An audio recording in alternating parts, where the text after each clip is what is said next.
Hello praise the lord Mark Babu గారు. అమ్మా praise the lord అమ్మా. మీ పేరేంటి, ఎక్కడి నుంచి కాల్ చేస్తున్నారు? సునీత, కరీంనగర్ నుంచి అండి. ఓకే అమ్మా, మీ ప్రశ్న ఉంది, ఓఫీర్ సార్తో షేర్ చేసుకోండి. గుడ్ మార్నింగ్ అయ్య గారు. గుడ్ మార్నింగ్ అమ్మా, చెప్పండి.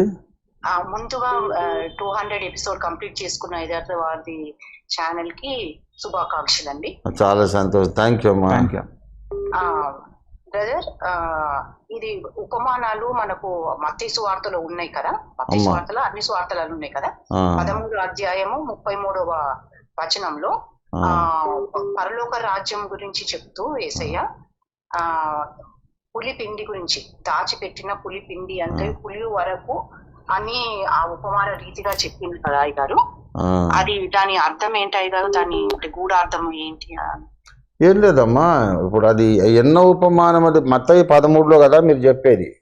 అవునా? అవునయ్య గారు. మత్తయి 13లో 33వ అధ్యాయం 33వ వచనం. అది 7 ఉపమానాలలో 4వ ఉపమానం. మొత్తం 7 ఉపమానాలు ఉన్నాయమ్మా, మీరు చెప్పింది 4వ ఉపమానం. 4 అనేది పరిశుద్ధాత్మ దేవుని సంఖ్య. ఎందుకంటే 4వ పండుగ పెంతెకోస్తు పండుగ. లేవియా కాండం 23వ అధ్యాయంలో 7 పండుగలు ఉన్నాయి. పస్కా పండుగ మొదటిది, పులియన్ రొట్టెల పండుగ రెండవది, ప్రథమ ఫలముల పండుగ మూడవది, వారముల పండుగ లేక పెంతెకోస్తు పండుగ నాలుగవది, తర్వాత 5వది బూరల పండుగ, 6వది ప్రాయశ్చితార్థ పండుగ, 7వది పర్ణశాలల పండుగ. ఈ 7 పండుగల్లో 4వ పండుగ పెంతెకోస్తు పండుగ. విన్నారా? కనుక పరిశుద్ధాత్మ శక్తి మనము పొందుకోవాలి అనే ఆ ఆనందకరమైన అనుభవం 4వ సంఖ్యలో పెట్టాడు దేవుడు. ఇక్కడ ఈ ఉపమానాలు కూడా పులిపిండి అనే దాన్ని 4వ సంఖ్యలో పెట్టాడు. అంటే పరిశుద్ధాత్మ శక్తి అనేది ముందు నాలో నాటబడి నా శరీరము ఆత్మ ప్రాణములోకి ఆ పులుపు వ్యాపించినట్టుగా వ్యాపిస్తూ ఉంటుందన్నమాట.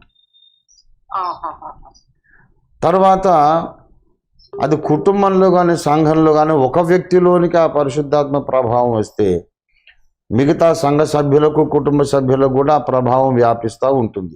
ఇది వ్యాపించే గుణము కలిగింది పులిపిండి. పులిపిండి కొంచెం పెడితే దానిలోని పులుపును మొత్తం స్ప్రెడ్ చేస్తూ ఉంటుంది. పరిశుద్ధాత్మ శక్తి కూడా అటువంటిది అని చెప్తున్నాడు. అంటే పులిసిన పిండి అది సద్దుకైలకి వారికి సూచన అన్నట్టు. మీరు నా పుస్తకాలు చదవాలమ్మా, నా పుస్తకాలు మీరు చదవాలి. నేను ఒక వ్యాఖ్యాన శాస్త్రం, ఉపమాన శాస్త్రం అనేది ఒకటి ఉంది, టైపాలజీ.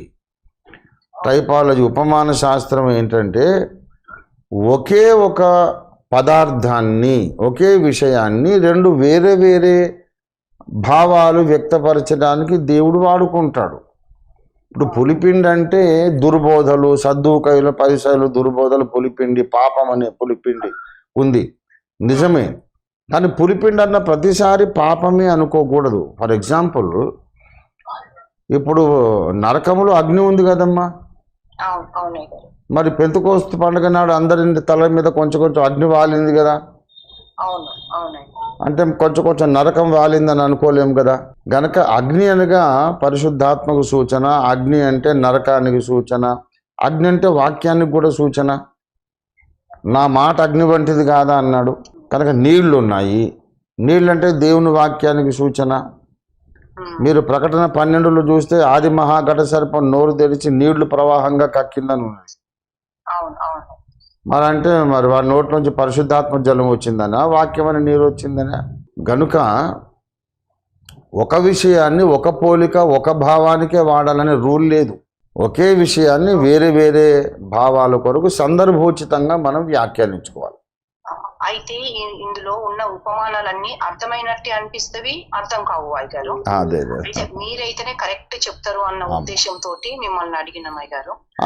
అడగడం తప్పలేదు. ఇందులో ఉన్న ఉపమానాలన్నీ కూడా మీరు ఎప్పుడైనా వీలైనప్పుడు వాక్యంలో కానీ ఎక్కడన్నా అట్లా చెప్పండి అయ్య గారు. అలాగమ్మా, తప్పకుండా. థ్యాంక్ యూ అమ్మా, గాడ్ బ్లెస్ యూ.